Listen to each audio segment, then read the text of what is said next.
Okay. I think the thing to do, Flora, is to jump straight in and talk about this album, because the whole concept of bringing all of these people here to this place to make this album is, amazing. And I think we'd really like to know how you came up with the idea of bringing all of these people together to do what is essentially, at this point, an all percussion album and some of the greatest percussion players in the world. This has been a dream for maybe 3 years now since we went to Cuba. We went to Cuba maybe 3 years ago with Pete King from Ron Scott's to do a festival he does every 2 years. And I have never met Changuito before, but I heard of him. Ayrton and Giovanni had been in Cuba 2 years prior to this last time we went. And they spent 1 week together. And it was like Ayrton came back and couldn't stop talking about the experience of being at his house and meeting his mother and his grandmother and all the religion, that how much they had in common. And the music, he said the music was so incredible that he couldn't get in. He tried to play with them and he couldn't get in. It was very tight. And thousands of people dancing outdoors, freely dancing. It was very impressive. And he wished one day we could play together.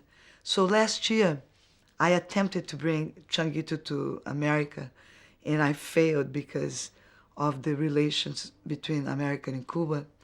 And it was very frustrating not to even being able to communicate to him that all my attempts had failed. So we were out of touch for an entire, over a year.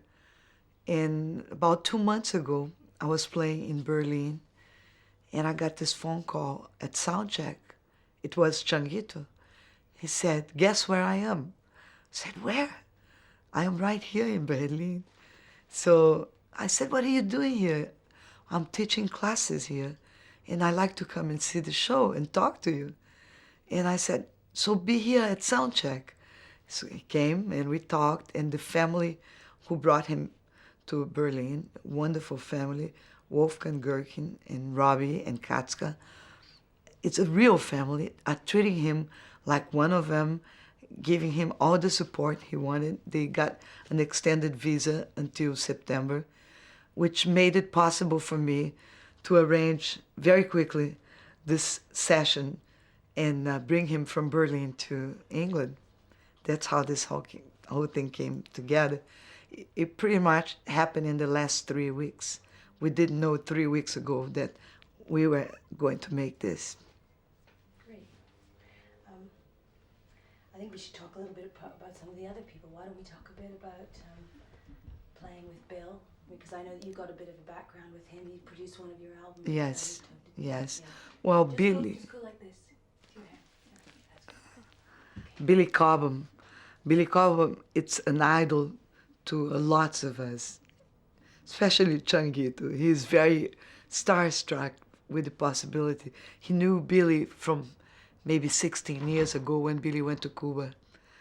And when he didn't know Billy was going to be in the session, when he found out, he was even happier, because just the fact that Giovanni was going to be here was already enough for him to be out of his mind. Then Ayrton, and now Billy. So Billy to us is like he was part of CTI Records, which was the first record company that signed Ayrton on the 60s, 1969. And he had the chance to produce one of our records, Virgin Land.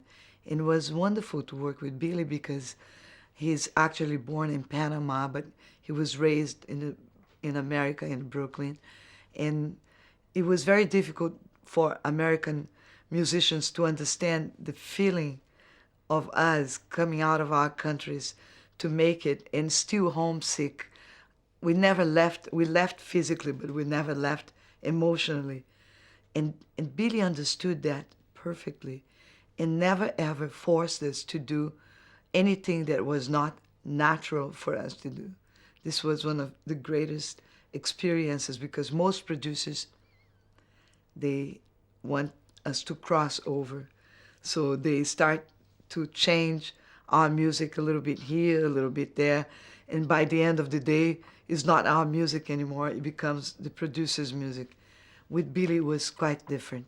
We did an album called Virgin Land, already in the same feeling of what we do today, which is environment, the jungles, the sounds of the forests, the bird calls, the screams, the unexpected, the scare, all those feelings we had then about 25 years ago when we did Virgin Land with Billy Cobham. I think that it would be really interesting to tell people what the sort of dynamic is that's going on in the studio, because of course you've got all of these amazing soloists, people who have got their own aura when they work, and they're all in the studio together working. Let's talk a little bit about that, because there doesn't seem to be the kind of, well, I thought there might be some friction, there doesn't seem to be. That's true, because they have the same train of thought. They know that it's very difficult to get us all together because we all have different careers going on. We are leaders of our own bands. So when we see each other, we want to spend every second of the day exchanging, because in a way, this is a learning experience as well as bringing together our own cultural backgrounds and enjoying it, knowing that it's possible to maintain a conversation musically with somebody that comes from a totally different background and yet can speak the same language musically. So you must be very disappointed that Zakir couldn't come. Well, I was mostly disappointed because he cannot be part of this video, but I still will record him when I go back to California, because we live very near each other, and as soon as we have a break, I'll get him in the studio. And I've been working with Zakir on and off for the last 5 years. We've even more longer, from the last 10 years. We've done soundtrack for Apocalypse Now together, and most recently we were part of Planet Drum, which was an all percussion and drum ensemble created by Mickey Hart from the Grateful Dead, with a different approach of what I'm doing right now, because I'm going to be putting melodies on top of those rhythms you heard when you recorded the video the other night. So let's talk a little bit about how you're going to take what you've got now and what you're going to do with it. Well, I already have 32 minutes of pre-recorded music that you didn't hear. Mostly my compositions are Ayrton's or José Neto, the guitar player with Fourth World, which is my band.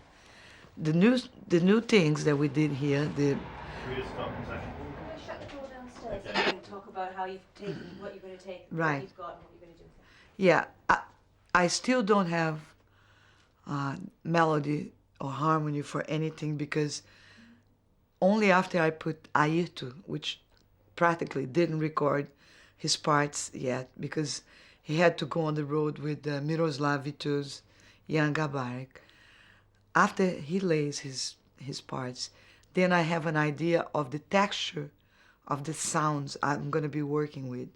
From that point on, I will pick up the harmonic of the sound of which drums will prevail, and that's going to be the key for the song I'm going to write. And that's how I will be building layer by layer until I reach something satisfactory for me to write lyrics or not. If it's just a chant, will remain just a chant. Some of the things we did are just chants dedicated to spiritual entities that we believe in our country.